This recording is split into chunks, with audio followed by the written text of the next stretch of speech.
Desde el Instituto de Investigaciones Jurídicas de la UNAM agradecemos a todos los asistentes su enorme interés y gran convocatoria de esta actividad. Nos complace darle la bienvenida a esta sesión de webinar titulado Hacia un sistema eléctrico con alta penetración de renovables en México. Agradecer a las coordinadoras del evento, la doctora Marisol Ángeles Hernández y la doctora Margarita Palomino Guerrero, investigadoras del Instituto de Investigaciones de la UNAM, que el mismo haya podido llevarse a cabo. El objetivo de este webinar es profundizar sobre los principales retos para garantizar la eficacia, calidad, confiabilidad, continuidad y seguridad del sistema eléctrico nacional en escenarios con muy poca demanda y su impacto particularmente en las renovables. La mecánica del mismo será un espacio de exposición para los ponentes y seguidamente un espacio para formular las preguntas de los asistentes. La sesión se llevará a cabo por 4 grandes expertos en la materia que sin más paso a presentar. Ivette Castillo Sales. Buenas tardes, Ivette. Buenas tardes. Buenas tardes, Ivette. Cuenta con más de 14 años de experiencia en ventas y mercadotecnia en el segmento de energía. Liderando equipos interfuncionales y transregionales, tiene una amplia experiencia técnica y laboral en diferentes países como México, España y Brasil. Actualmente es directora de ventas de Grid Solutions General Electric. Buenas tardes, Ivette, bienvenida. Gracias por la invitación. Daniel Chacón, buenas tardes. Daniel ha desempeñado distintos puestos dentro del sector de la energía, entre ellos director general de materiales y actividades riesgosas de la Secretaría del Medio Ambiente y Recursos Naturales, administrador general de la Comisión de Cooperación Ecológica Fronteriza COCEF y en la actualidad es director de Energía de Iniciativa Climática de México. Buenas tardes. Buenas tardes. Andrea Marín, buenas tardes. Hola, buenas tardes. Andrea cuenta con una amplia experiencia en el sector energético de México, tanto asesorando a clientes de la industria eléctrica antes y después de la reforma, como en el desarrollo de proyectos de generación, firma de contratos de suministro y operación, y actualmente Andrea es directora general de Energy V5 México. Y finalmente, Angie Soto. Muy buenas tardes, Angie. Angie, con más de 11 años de experiencia en el sector eléctrico, ha contribuido al crecimiento y consolidación del grupo Nexus Energía, empresa líder en gestión de activos renovables, prestando servicios de agente de mercado a más del 40% de las instalaciones fotovoltaicas de España y actualmente es General Manager en Nexus Energía México. Agradeceros enormemente vuestra presencia, vuestra participación y, bueno, sin más, le cedo la palabra a Ivette. Ivette, por favor, cuando puedas. Gracias. Listo, pues muchísimas gracias nuevamente por la invitación. Y un poco mi participación quisiera que fuera un poco más hacia el punto de vista tecnológico, ¿no? Estas barreras y estos facilitadores que nos van a permitir una alta penetración de renovables en México. Entonces, antes de empezar, a lo mejor unos pocos conceptos. Entonces, ¿qué pasa en la red realmente cuando hay una alta penetración, ¿no? De solar y eólica particularmente? Realmente sí hay un impacto en la red. Tenemos que entender que estas energías desplazan a otras fuentes de generación, por lo que se necesitará soporte de estas energías. Y se requiere un sistema sumamente flexible, que sea fácil de maniobrar y de adaptarse, lo que implica inversión, ¿no? 3 conceptos importantes: mercado de energía, mercado de capacidad y mercado de servicios conexos. Entonces, el mercado de energía es cómo voy a ir despachando mis diferentes fuentes de generación. Entonces, empezaré por cargas bases y empezaré con hidro, empezaré con nuclear, carbón o ciclos combinados, dependiendo del país y del sistema. Después iré con turbinas o ciclos abiertos y después motores de algunos combustibles fósiles. Entonces, ¿cómo voy despachando? Y el precio del mercado lo dictará en la última planta que conecte, ¿no? Entonces, si interconecté, despaché una hidro, estará conectándose en este sistema. Si lo último que despaché fue un motor de combustión interna, entonces el precio estará acá, ¿no? Pensando en una gráfica. El mercado de capacidad en segundo término, es en realidad la carga. ¿Qué carga necesito para dar confiabilidad? Y un mercado de servicios conexo es estos servicios que necesito para balancear esa red. Basado en esto, vámonos entonces un poco al razón de esto. ¿Qué impedimentos hay para que haya una alta penetración de renovables? Y esto es en un mercado general, no solamente aplica para México, esto es en general, ¿no? Entonces, falta de transmisión, ¿no? El que no haya una infraestructura suficiente de transmisión no permitirá que pueda haber una alta penetración. Importante destacar que en el caso de México, desde 2014 no hay un reforzamiento importante o inversiones importantes en la Red Nacional de Transmisión. Entonces, sin duda, esto es uno de los principales impedimentos para poder seguir creciendo. Falta de cooperación entre los operadores del sistema.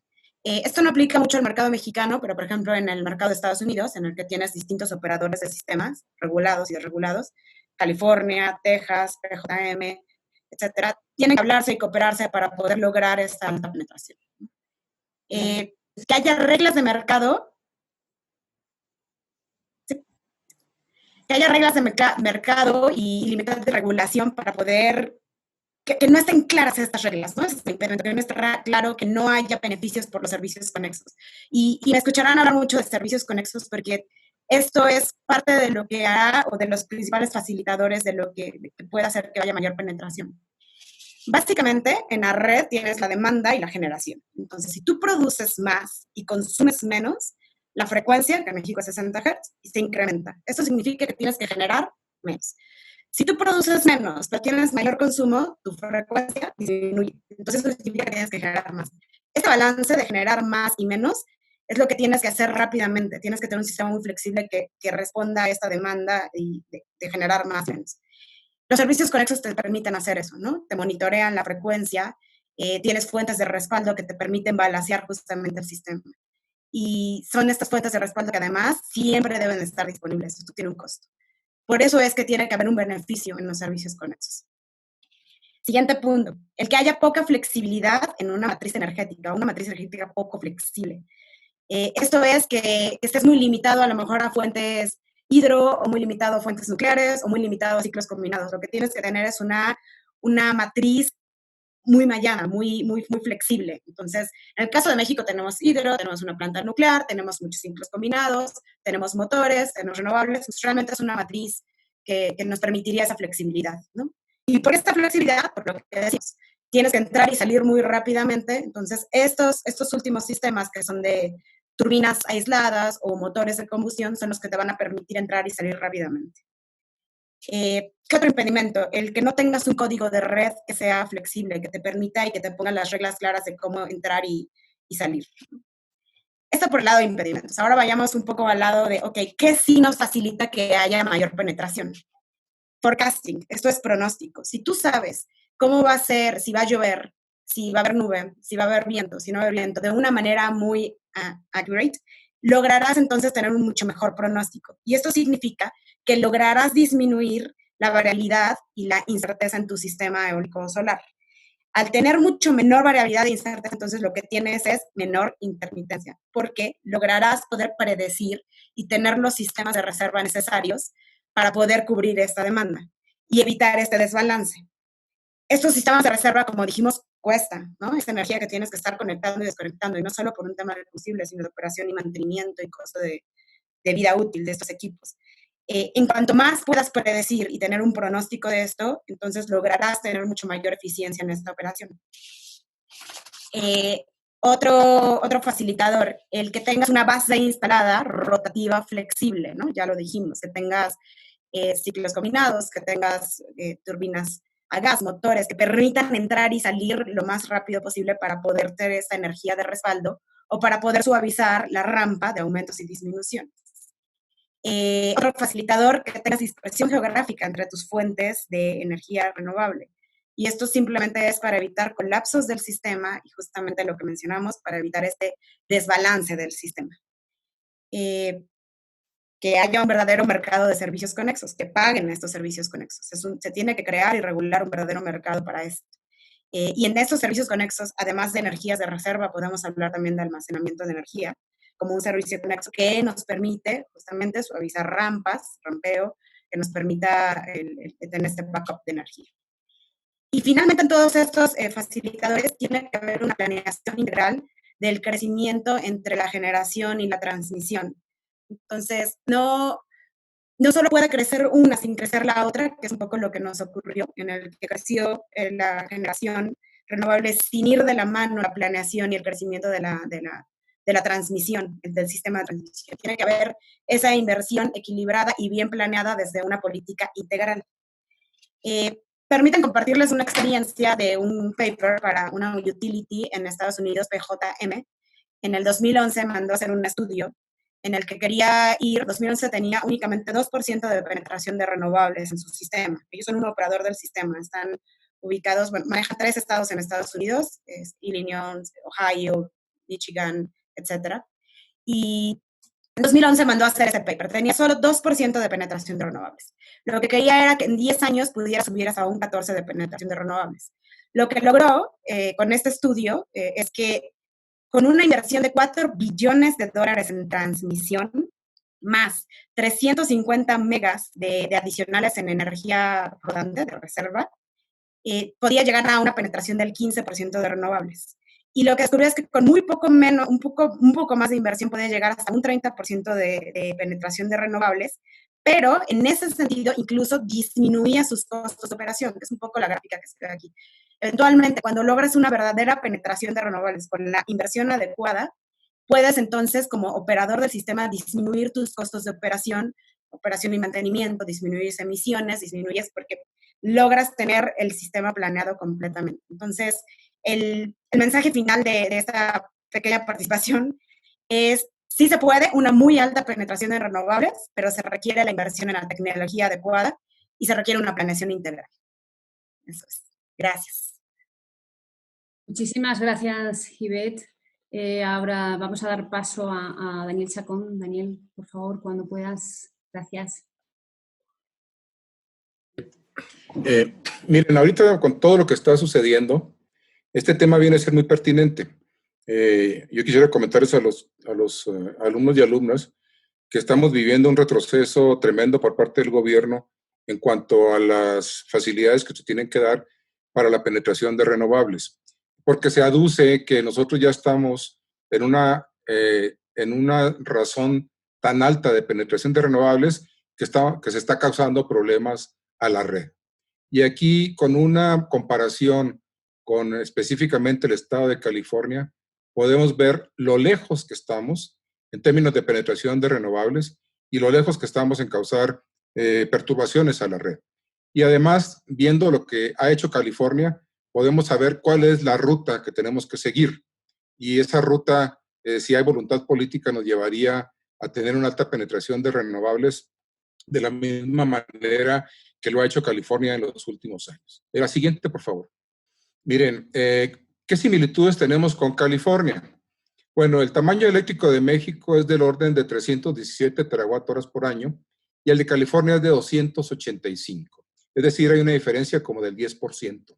La climatología es similar a la que se tiene en el norte de México. Somos territorios contiguos. California solía pertenecer a México hace muchas décadas.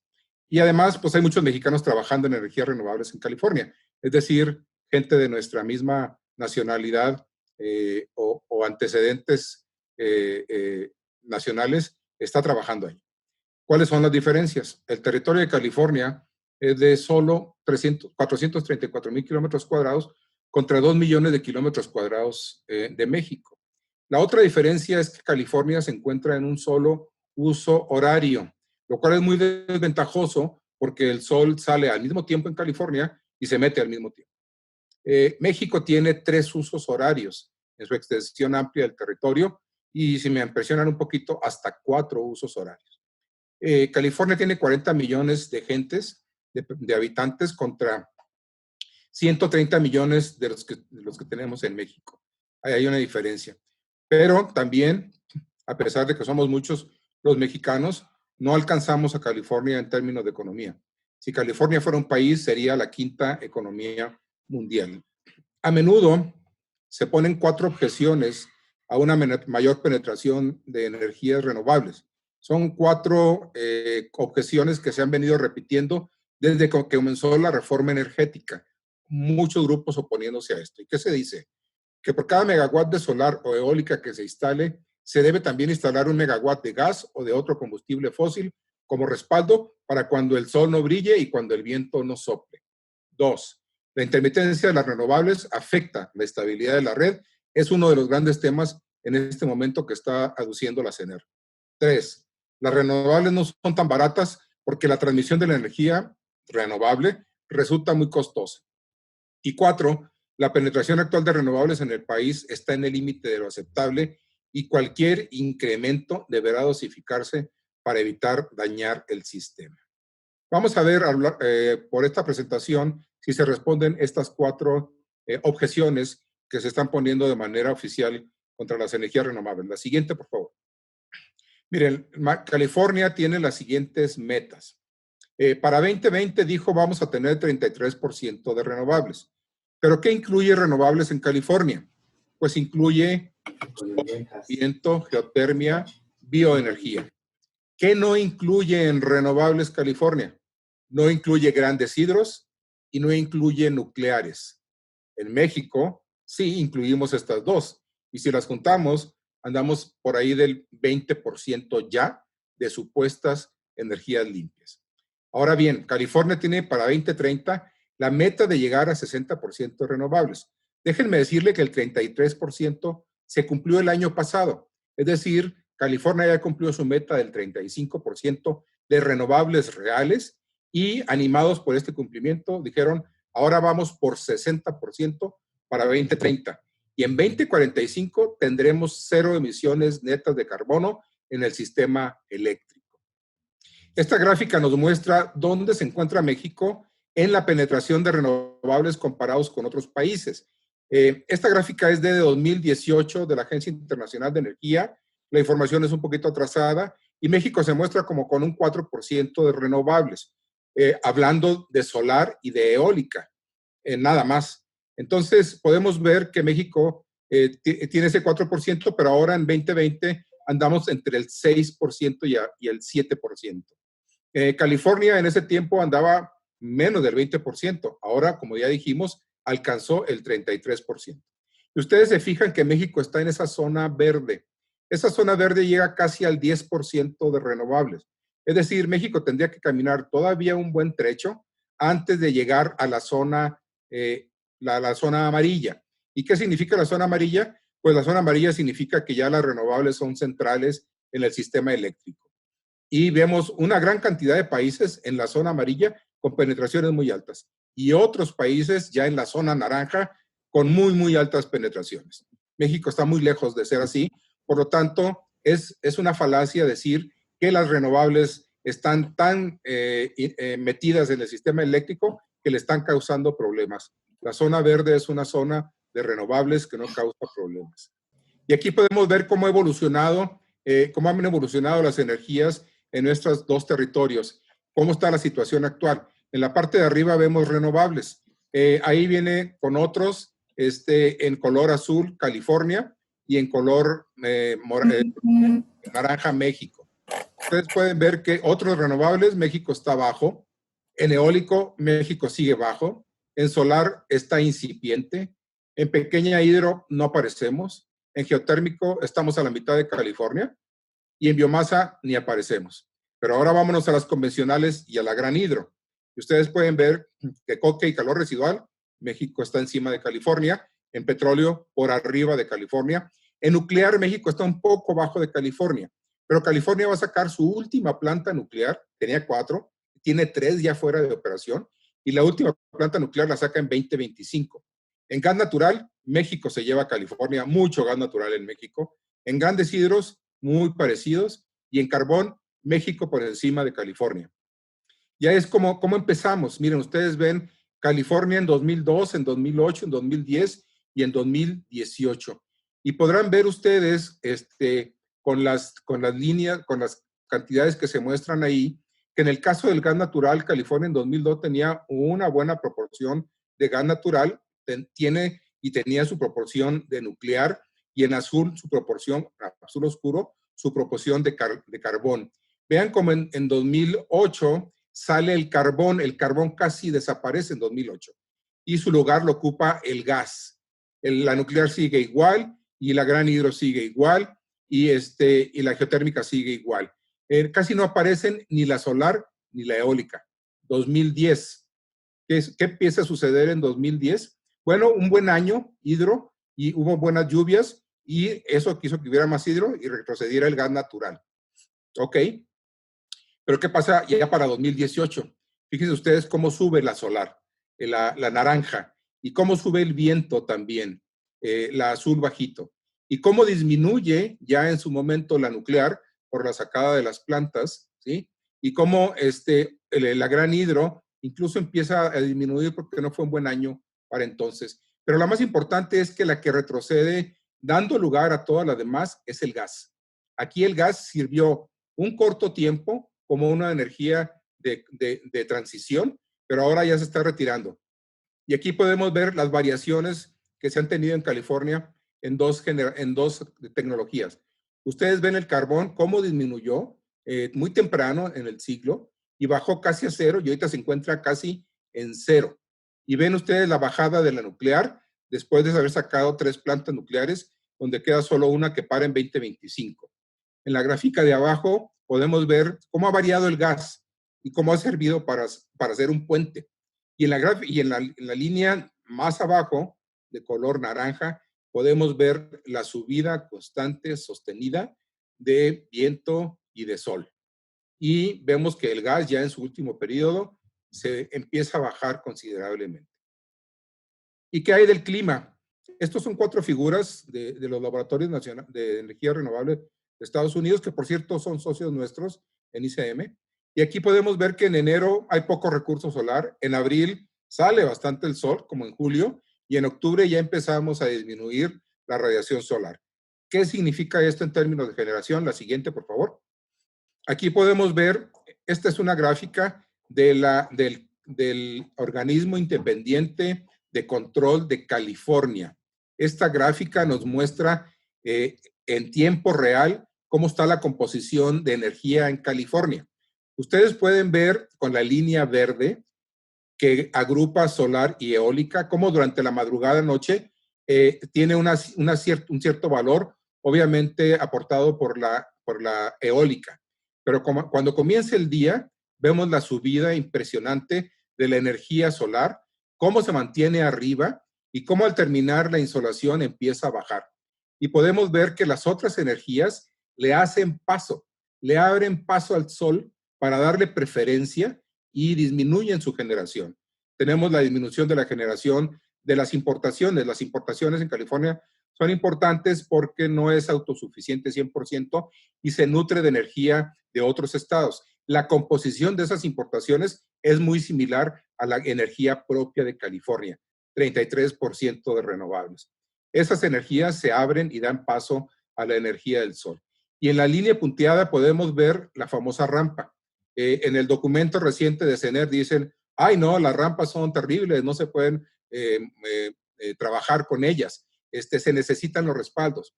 Si recordamos las gráficas anteriores de cómo ha ido bajando el gas, la nuclear, el carbón, podemos ver que una de las razones que se dan de que por cada megawatt de renovables se necesita un megawatt de respaldo es totalmente falsa. No han crecido las convencionales en California porque han crecido a causa del crecimiento de las renovables. Al contrario, han bajado. No es cierto que se necesite un megawatt por un megawatt. Y aquí podemos estar viendo que lo que queda de las convencionales tiene la flexibilidad de cubrir las rampas. La siguiente, por favor. Y aquí vemos una figura un poquito diferente, donde vemos la masa de energías renovables que en un mes de abril en California, y esto lo pueden ver en tiempo real en la página, cómo hay una coreografía perfecta entre las renovables en el centro, que no cuestan, no tienen un costo marginal muy cercano a cero, que no contaminan y que son energías que no producen enfermedades y con un costo muy bajo. Y aquí tenemos las 4 estaciones del año, enero, abril, julio, octubre. Y ustedes ven cómo de acuerdo con el recurso natural del sol y del viento, en esas 4 estaciones, las convencionales se acoplan. Es decir, el enfoque correcto es darle paso a las renovables, darle centralidad a las renovables y que las convencionales se acoplen para apoyarla. Aquí en México, ¿qué queremos? Al revés. Queremos darle centralidad a las convencionales, a las fósiles, al combustóleo ahora, y que las renovables no me estorben. Nuestra penetración es tan baja que las renovables no tienen influencia realmente y sin embargo ya en este momento nos estamos curando en salud. La siguiente, por favor. Esta es la región de California a la izquierda y pueden ver cómo ya diferentes regiones del oeste norteamericano se están acoplando con diferentes aportaciones de energías renovables, viento en la parte central norte, sol en Arizona, en Nevada, etcétera. Todas estas regiones se están integrando en una gran región que está tendiendo exactamente hacia las energías renovables. La siguiente, por favor. Y esta es algo que a lo mejor han escuchado, le llaman la curva de Pato. La línea azulita de arriba es cuando se empezó a pensar en la curva de Pato y es la línea que seguirían las que estaban siguiendo las convencionales en aquellos años para compensar la entrada del sol. Y luego esa línea se fue haciendo más para abajo porque le daban más espacio al sol. 2013, 2014, 2016, 2017. Vean ustedes ahorita en 2020 la profundidad del hueco que se le hace a la solar y a la eólica para que puedan entrar. Y California sigue trabajando tan campante como si nada. Las renovables producen inestabilidad en el sistema. Es un reto manejar las renovables, como ya dijo Ivette, pero es un reto solucionable. Y California lo ha solucionado sin grandes alharacas e incluso realmente sin mantenimiento. La aportación, perdón, sin almacenamiento. La aportación del almacenamiento es relativamente muy baja. Apenas ahorita se están construyendo grandes plantas de almacenamiento con baterías, pero todavía no están en operación. La planta más grande de baterías no se encuentra en California, se encuentra en Australia del Sur. Aquí vienen todas las medidas que ha hecho California para poder llegar a este esquema. No las voy a leer porque están muy largas. Ivette mencionaba los pronósticos meteorológicos, ciertamente son muy importantes. La ley de transición energética mandata desde 2015 que el sistema meteorológico nacional debe coadyuvar con el sistema eléctrico de México para predecir de manera precisa esto. Pregúntenme si se ha hecho. No se ha hecho, claro. Han dejado de lado este mandato de la propia ley. Incrementar la flexibilidad de las plantas convencionales, ciertamente. Desarrollar instrumentos de mercado que permitan reconocer servicios de flexibilidad en plazos de 5 y 15 minutos, lo que se llamaban servicios conexos, ¿sí? Ampliar el área de suministro a otros territorios. Pues California es un pedacito de México, ya vimos, es una quinta parte del territorio. Nosotros tenemos un gran territorio donde el sol brilla durante mucho tiempo, que si estuviera debidamente interconectado, pudiéramos tener una gran penetración. La siguiente, por favor. Medidas de eficiencia energética y medidas de almacenamiento de energía que, como les dije, todavía son incipientes en California y no es un requisito, como ustedes dicen los abogados, sine qua non para poder incrementar la penetración. California ya tiene 33% y no ha necesitado realmente baterías para llegar a ese nivel. Y disminuir la intensidad energética en general y en horas críticas con medidas de control de demanda, eficiencia energética, etcétera, que lo está haciendo ahorita California. La siguiente, por favor. Estos son ejemplos de cómo ha habido penetraciones muy altas en diferentes países. Es un gráfico un poquito viejo, pero podemos ver, por ejemplo, que en Australia del Sur, el 26 de diciembre de 2014, ya fíjense, 2014, llegó a tener 61% de viento y de solar. Y el 9 de julio de 2015, Dinamarca llegó a tener 140% de viento. Y Alemania en mayo de 2016, 67% de viento y solar. ¿Cuánto dijimos que tiene México? No llegamos ni a 7 y nos estamos asustando con 7 y metiendo medidas que más bien parecen pretextos. La siguiente, por favor. Aquí tenemos una gráfica, esa la vamos a brincar, son costos contra penetración de generación distribuida. La siguiente, por favor. Miren, este es un ejemplo patético de diferentes políticas y cómo esas políticas influyen en el avance de las renovables.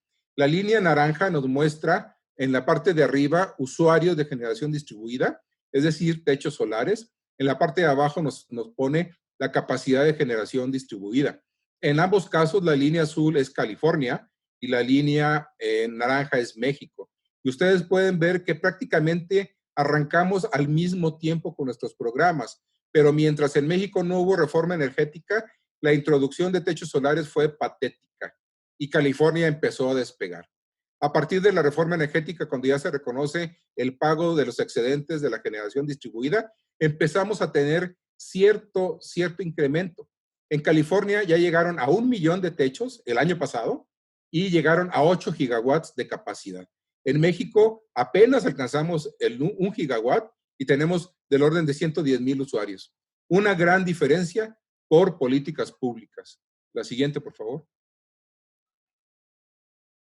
Aquí vienen en la gráfica y seguramente se los van a compartir las medidas de fomento a la generación distribuida a través de los años. Ya ahorita ya casi no hay medidas de fomento a la generación distribuida. Queda ahí, por ahí, un estímulo fiscal donde se puede deducir el 30% del costo de los sistemas en las declaraciones de impuestos. Prácticamente es lo que queda ahorita. Ya no se necesita. Ya pasaron los años, bajó el precio de las instalaciones en techo. Ahorita ya es obligatorio en California que cada casa nueva que se construye tenga su techo solar. Pues muchas gracias. Muchísimas gracias, Daniel. A continuación, le cedo la palabra a Andrea Marín, por favor. Andrea. Hola, muchas gracias a todos. Buenas tardes. Buenas tardes. Bueno, un poco de contexto de dónde estamos parados, no solo, primero a nivel regulación y a nivel internacional, y después un poco para complementar lo que han dicho anteriormente, dónde estamos, ¿no? En México con las renovables. Ya nos contó un poquito Daniel de esta baja penetración que tenemos actualmente en el país, ¿no? Y compararlo contra las metas que teníamos y los resultados que se esperaban para este año. Y no solo eso, sino también los compromisos que tenemos a futuro. Eso, y posteriormente vamos a hablar, de la competitividad de las energías renovables y cómo muchas empresas tienen esta necesidad, ya sea por pautas internacionales que les imponen o incluso una demanda creciente de sus clientes, ¿no? Por tener un componente de energía renovable en sus productos o en sus servicios. Bueno, seguramente saben que el año pasado se llevó la Cumbre del Clima en Nueva York, fue muy visible, hubo muchas manifestaciones, hubo muchos movimientos estudiantiles, hubo una movilización mundial muy grande, llamando a la acción a no solo a gobiernos, sino a empresas y a personas a nivel individual para hacer un cambio. ¿Y cuál es el objetivo principal de esa llamada a la acción, de esa cumbre que se llevó? Limitar el calentamiento global. Creo que cada vez más vemos los efectos del calentamiento global, sequías, lluvias, fenómenos meteorológicos, etcétera, lo cual trae y ocasiona pérdidas económicas muy grandes, pérdida en la biodiversidad, etcétera. Entonces, lo que llamaba esta cumbre y lo que estamos intentando hacer a nivel internacional como países y como economía es limitar el calentamiento global a 1.5 grados. Entonces, lo más interesante de esto es que el panel interdisciplinario de cambio climático declaró que para alcanzar estas metas se requiere un cambio trascendental, ¿no? Un cambio sin precedentes. No es solamente cambios chiquitos, sino que se requiere replantearnos muchas de las industrias, cómo están actuando actualmente, siendo un eje rector y un eje muy principal para alcanzar esta meta, el sector de generación de energía, ¿no? La verdad, este sector contribuye mucho a la generación de CO2 y, por lo tanto, cambiar la manera en la que generamos electricidad puede tener un impacto trascendental y ayudarnos a limitar el calentamiento global. Entonces, la acción central, reducir emisiones, la acción central es 45% de las emisiones de efecto invernadero. Este cuadrito que ven abajo es un poco, también hubo muchas corrientes artísticas, ¿no? Para hacer mucho más amigable el entendimiento del cambio climático. Seguramente vieron algunos de estos trabajos que hubo.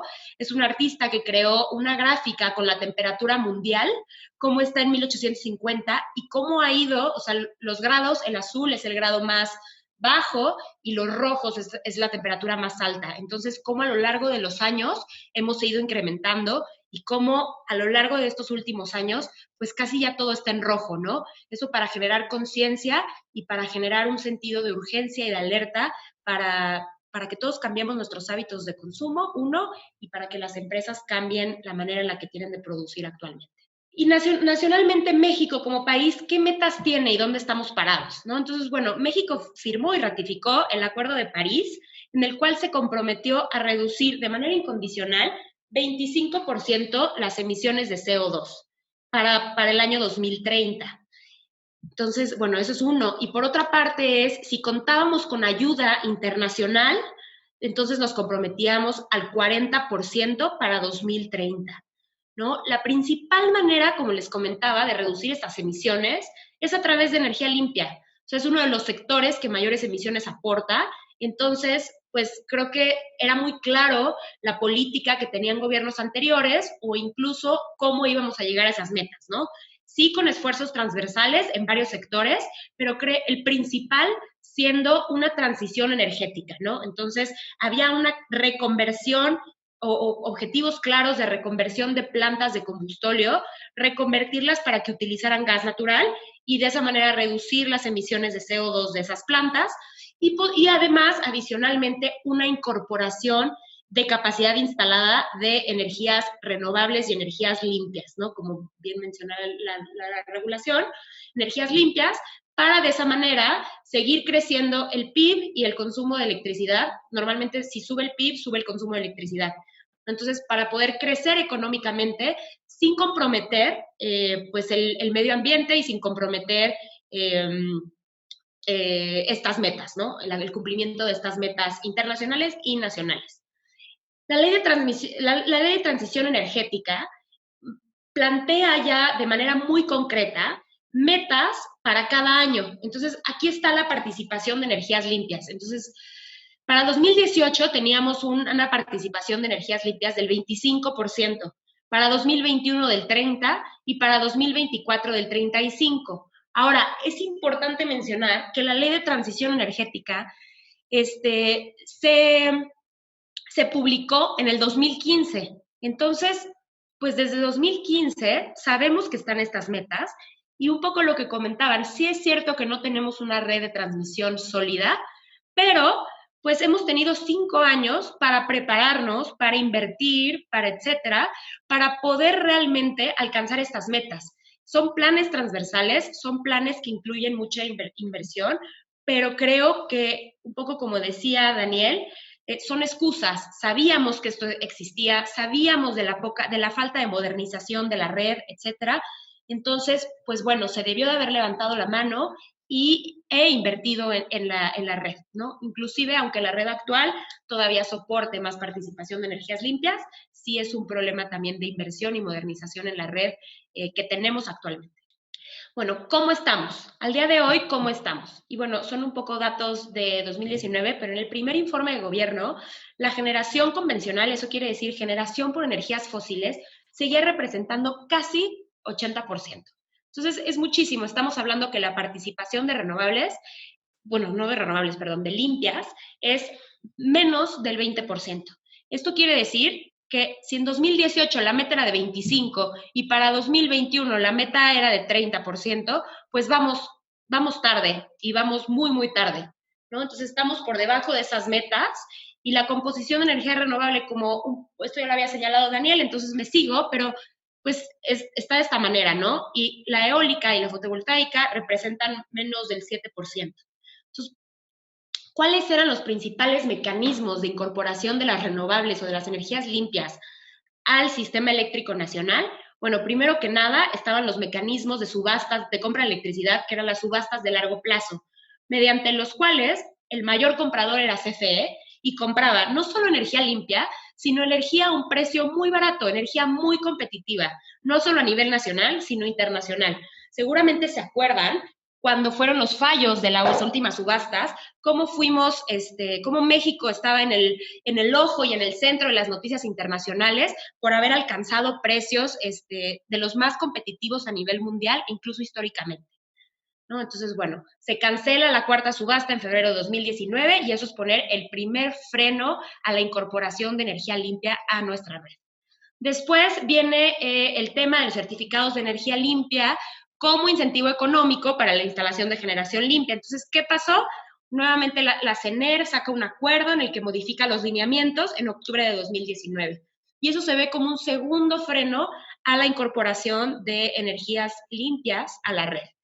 Y el tercer freno, los que estamos, cuarto freno que estamos viviendo actualmente, son los acuerdos de confiabilidad y seguridad del Sistema Eléctrico Nacional, publicados por CENACE y por CENER recientemente, ¿no? Que ahorita está en el ojo del huracán, en las noticias y en todos lados. Si quieres, nos vamos a la siguiente. Básicamente, esto es lo que dicen los acuerdos de CENACE y CENER, y me voy a ir muy rápido, pero básicamente el de CENACE es un acuerdo temporal durante la emergencia sanitaria que tiene como objeto suspender las pruebas preoperativas de las centrales solares y eólicas específicamente, y que no se autorizarán nuevas pruebas para este tipo de centrales. Entonces, y permite priorizar las plantas must run, que son las plantas convencionales. ¿Por qué? Se apela a la confiabilidad y seguridad de la red. Y un poco ahí, como comentaba Daniel, pues esto no es más que un pretexto porque tenemos una muy baja penetración en renovables. Y luego, ¿qué ha pasado? Pues bueno, se ha conseguido la suspensión temporal de estas medidas para 23 centrales de generación. Y luego posteriormente, 15 días después, viene el acuerdo de CENER, lo mismo, ¿no? Buscando o apelando a la confiabilidad y la seguridad del Sistema Eléctrico Nacional, retoma los acuerdos de CENACE y además impacta a todos los generadores participantes del mercado y pone nuevos obstáculos y dice que se va a tener mayores criterios, o sea, se va a priorizar a los proyectos estratégicos en el tema de interconexión, pone barreras adicionales de acceso para participantes de mercado. ¿Qué pasa en este tema? Bueno, después de haberlo leído, creo que tiene un grado de subjetividad muy alto y que genera todavía, además de la incertidumbre en la que estamos viviendo, a las reglas, al marco regulatorio que existe, este acuerdo como tal no tiene una aplicación muy clara de cómo y cuándo va a afectar. Es más, creo que da mucha subjetividad de cuándo sí y cuándo no, ¿no? Y esto es, pues, bastante desalentador para la inversión y sobre todo para la inversión en energías renovables. Vamos a la siguiente. ¿Cómo podemos alcanzar las metas? Con la cancelación de las subastas, la verdad, bueno, primero que nada, con certidumbre jurídica. Pero un poco a lo que quería llegar con esto es, con la cancelación de las subastas, básicamente las metas de energía renovable y de energía limpia en el país pasaron a estar en manos de los privados, pasaron a estar en manos de las empresas que constantemente tienen metas de sustentabilidad y están comprometidas a hacer sus operaciones mucho más sustentables, ya sea empresas internacionales que a nivel mundial tienen metas muy establecidas de participación de renovables, o incluso empresas mexicanas que quieren participar en índices de sustentabilidad o que tienen un compromiso muy fuerte con el medio ambiente. Eso por una parte, o incluso exportadores que sus compradores internacionales les piden un componente de participación de energías renovables, ¿no? Para poderles comprar, y por ejemplo es el caso de exportadores de café. Les piden mucho que tengan una participación de energía renovable, o incluso a las automotrices o las de autopartes. Les piden que tengan un componente de energía renovable para poderles comprar sus productos, ¿no? Entonces, la iniciativa privada estaba viendo cómo sí, ¿no? A pesar de la cancelación de las subastas. No solo eso, sino que el cambio climático, creo que cada vez más todos somos más conscientes de los efectos del cambio climático y como consumidores nos estamos volviendo más responsables, pero también más demandantes, ¿no? ¿Y qué pasaba? Bueno, hoy, además de todo esto, de toda esta presión que ejerce el cambio climático, además en precio las energías renovables son muy competitivas, resultando en una cobertura para todas estas empresas, ¿no? En una cobertura, fijando un precio y teniendo mayor estabilidad y certidumbre presupuestal. Esto, ¿no? Había muchos ahorros, certidumbre presupuestal, es un modelo de negocio mucho más atractivo para los inversionistas. Se prefieren marcas, a nivel mercado se están prefiriendo marcas comprometidas con el desarrollo sustentable. Entonces, bueno, y ya no solo, o sea, la tendencia ya no solo es reducir tu huella de carbono, sino es tener cero emisiones netas de carbono, ¿no? Es incluso ir más allá. Entonces, para esto seguramente han escuchado de los bonos de carbono, que son un ejemplo de bonos de carbono es pagarle a alguien porque plante un bosque, ¿no? Y ese bosque capture carbono. Entonces, bueno, actualmente a nivel mundial, no hablo de solo México, pero la sustentabilidad se ha convertido ya en una estrategia de negocio. ¿Qué pasa?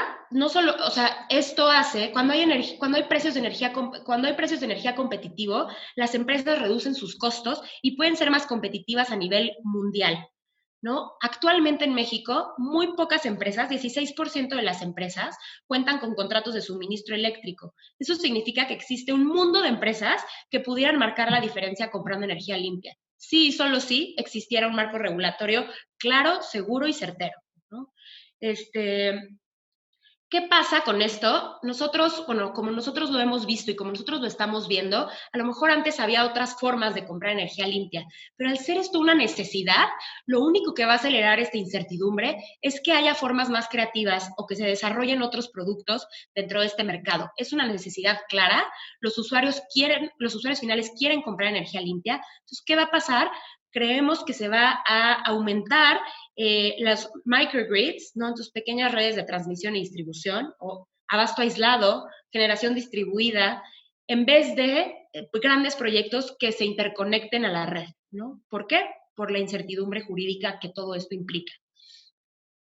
Y eso sería todo, y creo que no solo como empresa, sino como mexicanos comprometidos con un mundo más sustentable y con un país más sustentable, hay que ser creativos y hay que buscar el cómo sí, ¿no? Cómo sí lograr la estabilidad de la red, pero también cómo sí lograr una reducción en la huella de carbono y una incorporación de más generación de energía limpia para poder tener un mejor futuro. Muchas gracias. Muchísimas gracias, Andrea. Pues vamos a dar paso a la última de nuestros ponentes. Angie Soto, por favor, cuando puedas. Gracias. Gracias, Marta. Muchas gracias a la maestra Marisol Anglés. Gracias a la doctora Margarita Palomino. Gracias por el espacio. Y gracias a mis compañeros que han explicado muy bien en el contexto en el que nos encontramos, ¿no? Bueno, pues yo voy a hacer una breve presentación de quién soy. Bueno, yo soy la directora general de Nexus Energía aquí en México. Nexus Energía es una empresa que lleva más de 20 años en el sector eléctrico. Si puedes dar la siguiente, Daniela, por favor. Bueno, pues nacimos en el año 2000 en España, somos expertos, somos una empresa especializada en mercados eléctricos mayoristas, ¿no? Prestamos servicios principalmente a centrales de generación. En España representamos más de 18,000 centrales de generación y aquí en México representamos a 24 centrales de generación, las operamos y las gestionamos en el mercado eléctrico mayorista. A su vez, somos un suministrador de servicios calificados y prestamos un servicio a los usuarios consumidores suministrando, ¿no? Somos un proveedor de energía aquí en México, a través de un permiso de la Comisión Reguladora de Energía para poder suministrar a usuarios calificados. La siguiente, por favor. Bueno, pues estamos principalmente en España, en Portugal, Alemania y en México. La siguiente, si está amable. Y entramos, y aquí me gustaría entrar un poquito más en materia, ¿no? Voy a dar un pequeño ejemplo. Antes el ingeniero Chacón nos ha explicado muy bien lo que sucede en California. Y bueno, pues vamos a ver también otros países, cómo funciona, ¿no? Y me di a la tarea de... España tiene una página web que es pública, en donde se puede ver la demanda en tiempo real, cómo se cubre la demanda en tiempo real, qué centrales están despachando esta asignación de demanda, ¿no? Y entonces, bueno, vemos dos ejemplos. Vimos un ejemplo a las 10, el 30 de abril del 2020, que vemos que hay una baja demanda, ¿no? O sea, siempre los 1 de mayo en todo el mundo hay poco despacho, poca asignación. Entonces, vemos aquí que en el 30 de abril a las 10 de la noche, esto fue la demanda de esta hora en concreto, fue cubierta por 70% de renovables, un 48.83 de eólica, 18.84 de hidráulica, por supuesto a las 10 de la noche no hay sol, y bueno, pues sigue la nuclear al 13.83 y la cogeneración y residuos, que son bajas emisiones, un 10.13%, ¿no? Entonces, vemos que sí se puede. La siguiente, por favor. Ese mismo día vimos 2 picos muy altos de renovables. O sea, vimos a las 10 de la noche, donde el viento estaba a todo, y luego después vimos que a las 2 de la tarde, a las 2:20, tenemos una penetración de renovables del 72.72%. ¿Y esto cómo se cubre? ¿Cuál es el mix de generación?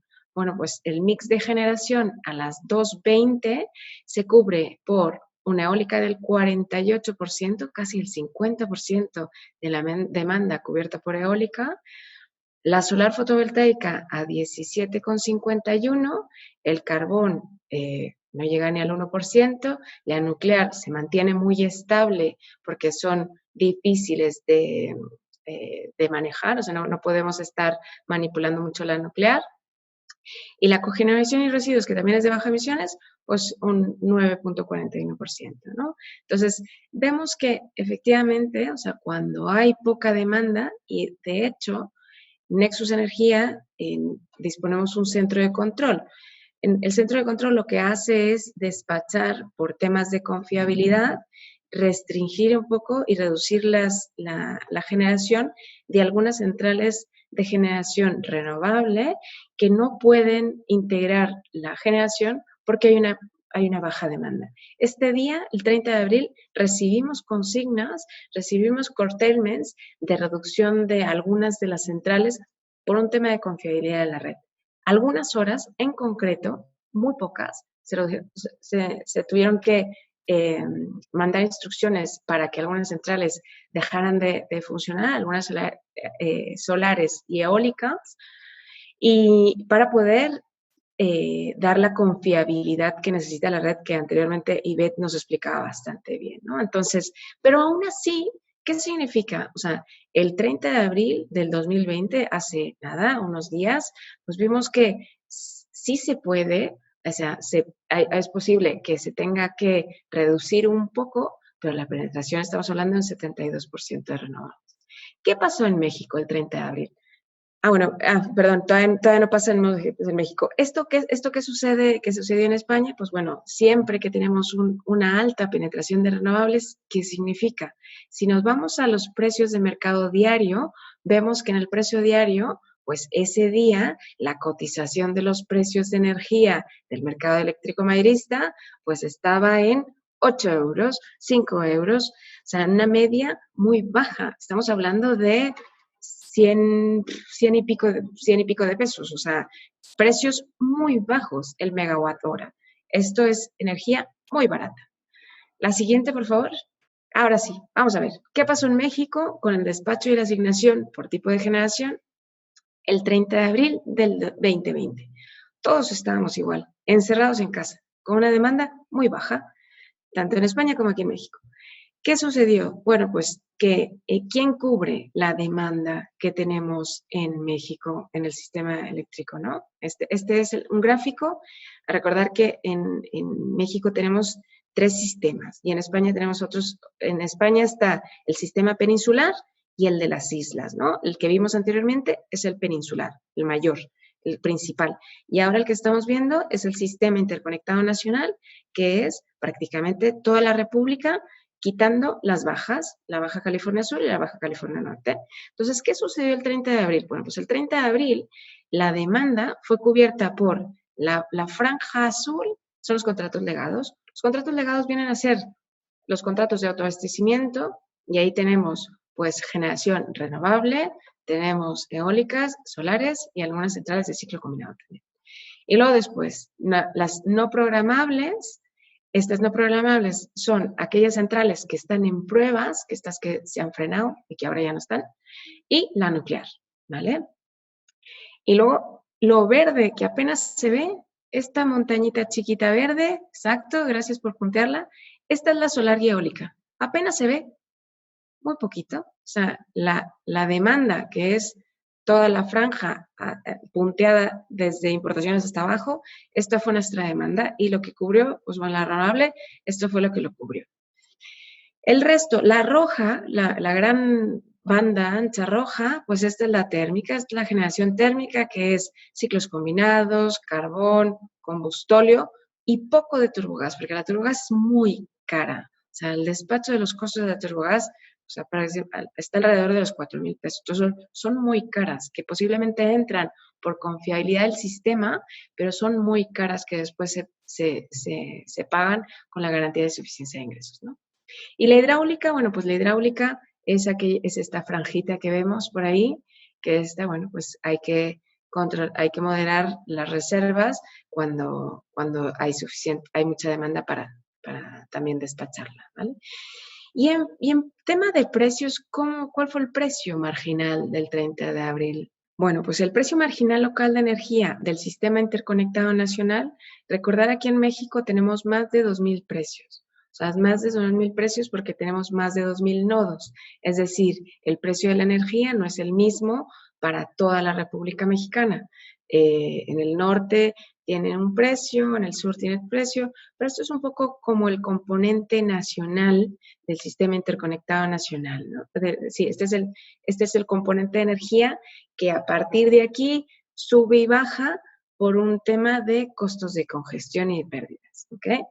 Pero la media fue, pues bueno, pues un coste bastante bajo, ¿no? Estamos en 460 pesos, 430 pesos, y como vemos, bueno, pues sí que vemos una pequeña inclinación, por el efecto del duck curve, ¿no? De la curva de pato que nos explicaba bastante bien el ingeniero Chacón. Pues esto es un poco lo que vemos muchas veces en los precios también por la penetración, por esta curvita de renovables que sí que afecta a los precios marginales, ¿no? Que ya vemos que le pega un poco a los precios. Y bueno, básicamente esto es un poco lo que yo les quería explicar. Yo creo que mis compañeras lo han explicado bastante bien, cuáles son las explicaciones, hacia dónde vamos. Pues bueno, aquí yo creo que está en todo nuestro derecho exigir que como consumidores de energía podamos seguir teniendo energía renovable, porque sí se puede. O sea, entendemos que, y antes el ingeniero Chacón lo explicó bastante bien, ¿no? O sea, las extensiones de terreno, ¿no? No estamos hablando, o sea, México cuenta con una extensión de terreno y con un reto mucho más grande, que es las líneas de transmisión y distribución. Entonces, el refuerzo es algo muy necesario para poder seguir creciendo en renovables, pero esto nosotros como ciudadanos debemos de seguir exigiendo, o sea, tener energía barata y energía limpia, ¿no? O sea, esto es muy importante y hay la posibilidad. Yo creo que está en nosotros como consumidores de energía exigir tener opciones de compra de energía, exigir poder comprar energía barata y no contaminante. Gracias, Marta. Muchísimas gracias, Angie. Muchísimas gracias a todos los ponentes. Con esto cerramos la ronda de exposiciones. No sé si queréis añadir alguna cosita, algún comentario adicional, añadir algo. Vale, pues entonces a continuación podemos dar abrimos paso a un espacio de preguntas y respuestas, para lo cual voy a pedir el apoyo de mis compañeros, Luis y José Daniel, por favor. ¿Nos podéis apoyar? Claro, compañera Marta, muchas gracias. Solamente hay una pregunta, justamente la realizó Claudia Quintero Jaramillo en relación a la exposición de Andrea Marín, y la pregunta es la siguiente. En el contexto expuesto, ¿qué es lo que hay detrás de esos frenos? ¿Qué intereses se ocultan? En relación a la lámina donde se mencionaba la compra de energía limpia. Sería todo. Perdón, nada más para precisar la pregunta. ¿Los frenos se refieren a los frenos, esto que decíamos de la cancelación de subastas, de los certificados de energía limpio y ahora los acuerdos de confiabilidad que se publicaron? Bueno, si ese fuera el caso, sí, es correcto, ya vi, gracias. Pues mira, creo que un mal entendimiento del mercado, o sea, sí, a mi opinión personal, es un mal entendimiento del mercado y pues realmente priorizar y beneficiar a CFE y a Pemex, cuando mi opinión personal es que CFE pudiera beneficiarse todavía más trabajando en conjunto con empresas de generación privada, incorporando energía renovable a su matriz energética. ¿Para qué? Para realmente brindar precios más bajos a sus consumidores, uno. Dos, para tener a consumidores finales cumpliendo sus metas de sustentabilidad y de energía renovable. Entonces, pues bueno, no hace falta que sea uno u otro.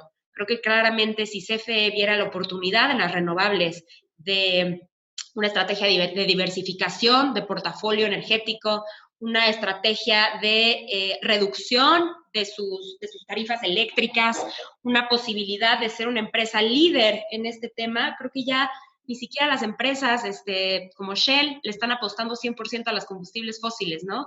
Sin embargo, bueno, parecemos que estamos deseando nosotros con esa estrategia, cuando es claro que el mundo está tornando hacia las renovables y hacia la incorporación de estas. La siguiente pregunta es de Octavio García Ramírez y es, ¿cuáles son sus perspectivas sobre la importancia de continuar con la Agenda 2030 en materia de energía eléctrica con marco de acción en México? Si no hay quien atienda esta pregunta, yo les diría que la perspectiva, y estamos haciendo escenarios en Iniciativa Climática de México, la perspectiva es muy baja. Ya perdimos 3 años, prácticamente 2017, que fue la última subasta. En todo 2018 no hubo subasta, en 2019 tampoco, y ya llevamos un avance de 2020 y no parece que vaya a haber subasta. 3 años perdidos del avance programado para poder alcanzar la meta del 35%. Va a ser muy difícil recuperar el paso. La meta del 35% de energías limpias la dicta la Ley de Transición Energética. Y luego tenemos la meta del 2030 con las contribuciones nacionalmente determinadas, los NDCs, que nos dicen que para 2030 el sector de energía eléctrica debe emitir a lo máximo 139 millones de toneladas de CO2. Eso significa una penetración alta de renovables que lo más seguro es que tampoco logremos. Y luego la línea de 1.5 grados del Acuerdo de París, no rebasar este incremento de temperatura con respecto a los niveles preindustriales, nos pide 0 emisiones netas poquitito adelante de 2050, entre 2050 y 2060. No hay ninguna intención en esta administración de apuntarnos hacia esa meta. Dentro de los compromisos de las CNDCs también se dice que en el 2026 debemos llegar al pico de emisiones totales del país.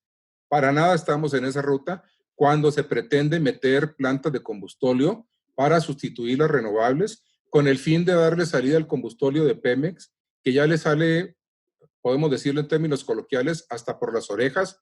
Recordemos que el combustóleo se genera 30% por cada barril que se alimenta en la refinería, y ese 30% es un combustóleo pesado, difícil de usar y con alto contenido de azufre, que no tiene ya prácticamente mercado y que la única salida que le encuentra el gobierno para no parar sus refinerías es meterlo en las centrales térmicas viejas de 50 años de Pemex y generar una gran cantidad de dióxido de azufre, donde no hay filtros para ese dióxido de azufre, por más que nos quieran decir que tienen filtros, y donde ese dióxido de azufre se convierte en ácido sulfúrico, lluvia ácida, que mata ecosistemas y que daña los pulmones de la gente. No hay manera de que cumplamos las metas y al contrario, con estas medidas que se están dando, vamos en dirección totalmente opuesta.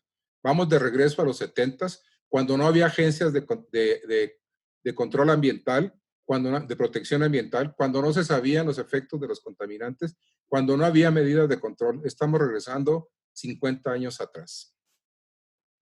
Y la siguiente pregunta es de Juan Hinojosa y es, ¿podemos esperar que los acuerdos se mantengan hacia adelante? Ya hay amparos para las centrales en pruebas preoperativas, pero quizá por la vía de almacenamiento e inyección de balance y servicios conexos podamos atajar esto. Para cualquiera de los ponentes, por favor. Mira, si me permites, a lo mejor en la parte de almacenamiento o inyección, sin duda alguna, la solución es tecnológica. Y dejaré que mis compañeros que lo expusieron perfectamente toquen el lado de los acuerdos y los amparos. Pero desde el punto de vista tecnológico, sí, la solución es inversión. Y no solamente inversión en más infraestructura de transmisión, pero sin duda lo muy importante es que exista un mercado de servicios conexos. En el momento en que empieces a regular y fortalezas este mercado de servicios conexos, creas un nuevo mercado y generas una nueva oportunidad para que pueda haber esta penetración. Entonces, parte de la respuesta es los servicios conexos, pero dejaré que los demás hablen sobre el tema más jurídico. A ver, yo no entraré en el tema jurídico, pero sí que creo que una de las soluciones, o sea, es explicar muy bien, o sea, los acuerdos, o sea, el acuerdo de la CENACE, el acuerdo de CENACE que frena un poco por esta situación, creemos que es temporal y de hecho, bueno, pues ya hay algunas resoluciones favorables para algunas centrales que van a poder entrar, ¿no? El otro es el que nos preocupa un poco más porque es muy incierto, no hay fórmulas, no hay números, no podemos concretar realmente cómo podemos negociar, ¿no? Cómo podemos llegar a un acuerdo con... Que esto sería lo suyo. O sea, para nosotros yo creo que no hay peor cosa que la incertidumbre, ¿no? Y entonces aquí vemos pues mucha incertidumbre. ¿Qué pedimos? Pues que haya certidumbre, que se reflejen bien, pues que no haya control, sobre todo, por supuesto, que sea un mercado libre, que sea un mercado en donde pueda haber mucha más participación y más liquidez para que sea más competitivo. Entonces, bueno, no sé si hay alguien que quiera comentar algo más jurídico. Bueno, yo creo que aquí, como somos todos muy técnicos, nos centramos más bien en la parte técnica, no vamos a entrar en la parte jurídica. Y yo creo que lo importante aquí es dejar bien las reglas claras. O sea, para poder jugar tenemos que tener las reglas muy claras y de competitividad, o sea, que sean competitivas, que nos permita que exista participación, que motive y que no exista, que no volvamos al monopolio, básicamente, ¿no? Hola, buenas tardes. Mi nombre es José Daniel. Preguntan, en el contexto expuesto, ¿qué es lo que hay detrás de esos frenos y qué intereses se ocultan? No sé. Creo que se repitió la pregunta con lo anterior, un poco lo que hablábamos de, pues está claro que la política es darle prioridad a las plantas de CFE, uno, y por otro lado, como decía Daniel, también darle salida a ese combustóleo que hoy, por un cambio en las reglas internacionales, ya no se puede utilizar en barcos como anteriormente se hacía. Entonces, bueno, creo que están esos dos intereses ocultos, y bueno, darle más participación de mercado a CFE. Creo que esos, en mi opinión, serían los intereses ocultos. Es la pregunta de Roberto Castillo y dice, se mencionó que las empresas renovables se encuentran en la necesidad de reinventarse bajo esquemas creativos después de la incertidumbre que ha causado el ya publicado acuerdo de confiabilidad. La pregunta sería, ¿podrían migrar estas empresas al abasto aislado? La segunda, ¿sería viable invertir en una red privada para fines de necesidades propias? Bajo su perspectiva, ¿cuáles serían las ventajas y desventajas? Gracias. Pues mira, o sea, creo que algo bien interesante, nosotros, bueno, ya existen proyectos en el país de redes privadas. Entonces, y nosotros, bueno, he tenido la oportunidad de ver varios proyectos, no en operación, pero en proyecto. ¿Y qué es lo que hace que estos proyectos sean atractivos? Uno, que son centrales, o sea, que la central que se pretende construir e interconectar, generalmente son nuevas y eso hace que los precios pues sean competitivos. Eso por una parte. Y la segunda parte es muchas empresas que requieren en sus procesos industriales alta calidad en la electricidad y electricidad constante, sin muchos picos, etcétera, tienen esa necesidad operacional que CFE, por la falta de inversión que ha habido en la red y por la falta de modernización, actualmente no puede proveerlas. Entonces, hay muchísimas empresas, sobre todo sobre todo industriales, que actualmente en México pierden muchísimo dinero por los apagones que tienen o por los cambios de voltaje. Entonces, ¿qué soluciones han tenido ellos? O irse a abasto aislado o irse a microredes. Entonces, sí hemos visto proyectos de esa naturaleza y han sido, pues, lo diría yo, como proyectos creativos, buscándole una solución al problema complejo de la red, que no se va a solucionar de un día a otro. Entonces, actualmente sí los hace más viables y los hace, pues, ser de las pocas soluciones disponibles en el mercado, a mi parecer. Muchas gracias, maestra Andrea. Tenemos aquí en el chat una pregunta de Álvaro para la maestra Angélica Soto y dice, ¿cómo lo hacen en España con el tema de potencia? Si hay muchos renovables. Y otra pregunta de Edgar Uribe para cualquiera de los panelistas que quiera contestar. A nivel internacional, ¿cuál es el sentir de las medidas del Gobierno de México respecto a las energías renovables? Sí, mira, en España, a ver, el tema de potencia se regula mediante los servicios conexos. La verdad es que el mercado de servicios conexos funciona muy bien. Es un mercado que aquí en México iniciaba sus primeras fases y todavía le falta bastante regulación. Entonces, los servicios con eso son clave para la regulación, o sea, de potencia y regular la alta capacidad de renovables. Y también, bueno, el sistema eléctrico está muy bien, o sea, el refuerzo del sistema del sistema mallado es bueno. También, o sea, lo he explicado antes, ¿no? La extensión del terreno, no estamos hablando de los miles de kilómetros que tiene el país. En México, pues nuestra extensión de terreno es mucho más grande que España y California, ¿no? Pero los retos son los mismos, o sea, los retos son los mismos de estabilidad de la red y una red de calidad. Entonces ahí, pues esto es algo como muy importante, ¿no? Entonces, yo siempre lo he dicho, o sea, zapatero a tu zapato muchas veces, y CFE yo creo que está descuidando, o sea, por centrarse en la generación, que yo creo que la parte de generación no ha alcanzado pues la parte tecnológica que muchas empresas internacionales han alcanzado, o sea, los avances, estamos hablando de tecnología, y los avances tecnológicos que han llegado, pues muchas empresas internacionales, pues posibles CFE no lleguen a estos avances, y por tanto, pues bueno, se deba de concentrar, o sea, yo creo que deberían de concentrar sus esfuerzos en lo que es la distribución y transmisión que se ha dejado muy olvidado. O sea, yo creo que el reto, yo como mexicano, o sea, mi dinero se va ahí, ¿no? O sea, yo contribuyo y a mí me gustaría que el dinero que utiliza CFE no lo utilizara en gastar combustóleo o en gastar combustibles o en generar con centrales poco eficientes y contaminantes, y que lo centrara mejor en el refuerzo de lo que es la red de distribución y transmisión, y cobrarlo y regular muy bien lo que son los servicios conexos. La otra pregunta no la recuerdo, si me la puedes, o no sé para quién era. Es en pregunta en general para los panelistas.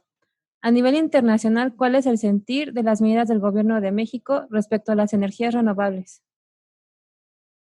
Pues ahí yo les podría comentar que hubo cartas de queja de parte de Canadá y de parte de la Unión Europea, ahí agrupando 9 países que tienen inversiones en México. No le festejan al gobierno lo que hizo. Acaba de salir, ahorita está fresquecito, un artículo en The Economist, donde dicen qué es lo que está sucediendo por la fijación de López Obrador por el petróleo, por las energías convencionales. Es decir, ya en México, por todos lados nos están viendo como un país que va en retroceso, y en el Economist dibujan muy bien esa fijación por las energías fósiles. Entonces no creo que la imagen de México ante el mundo sea nada positiva.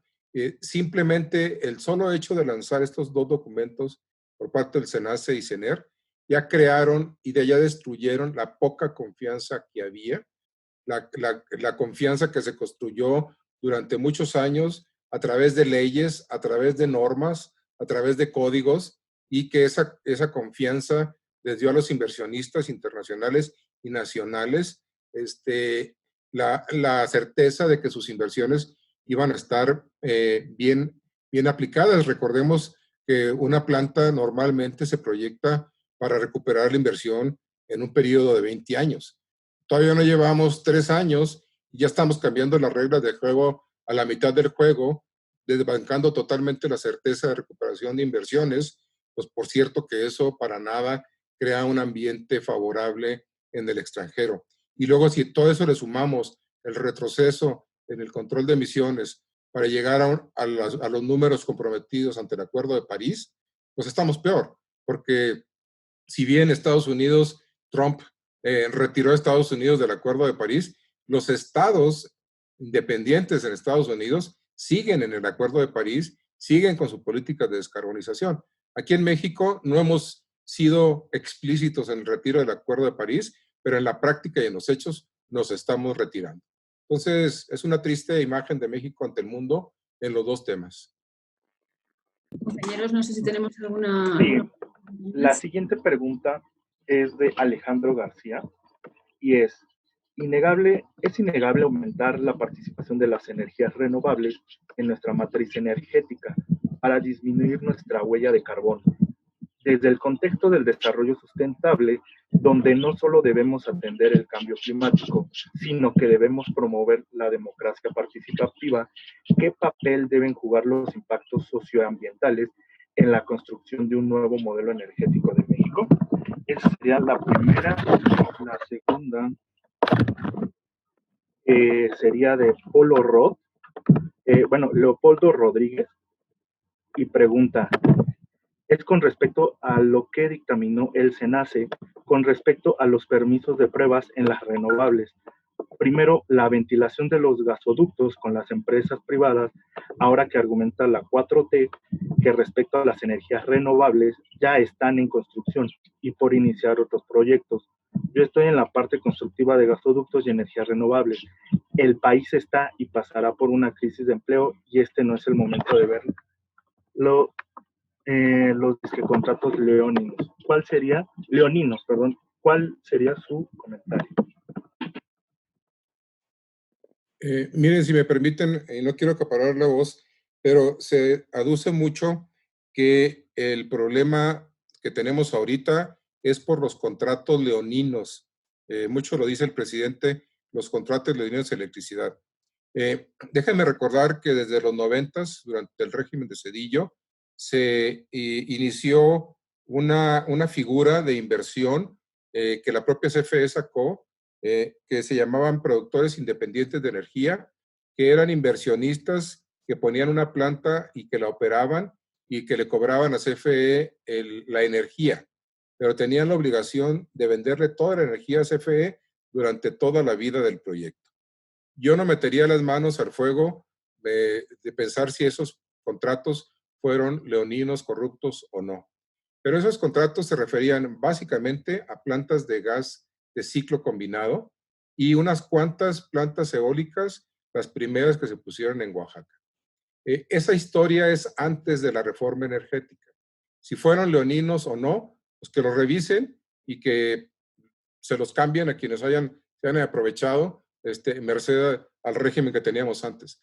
Estos contratos que está parando la SENACE son a partir de la reforma energética, son a partir de 2015. Fueron contratos que se lograron con subastas inversas, donde se aseguró el menor precio posible. Y luego se dice, sí, son precios muy bajos porque no incluye la transmisión. Si hubiera pedido CFE que también incluyera la transmisión, se hubiera incluido. No lo pidió. CFE los pedía la energía entregada a la puerta de los contratos y CFE se encargaba de transmitirla a donde le convenía. Si lo hubiera pedido, se hubieran cotizado también. Si hablamos únicamente de generación, eran los precios más bajos del mundo en su momento. Esos no son contratos leoninos. Entonces, en todo caso, serían contratos leoninos contra los propios generadores, no contra CFE. Y si comparamos esos contratos, el precio más bajo fue de $20 el megawatt hora. Y en ese tiempo, producir con combustóleo costaba $140 el megawatt hora. Y ahorita todavía producir con gas cuesta $50 el megawatt hora. No son contratos leoninos de las de nuevas renovables. Sin embargo, el presidente mete en el mismo saco la vieja historia con la nueva historia, tratando de hacer ver a todos como corruptos y leoninos. No se vale esa información sesgada que no es cierta.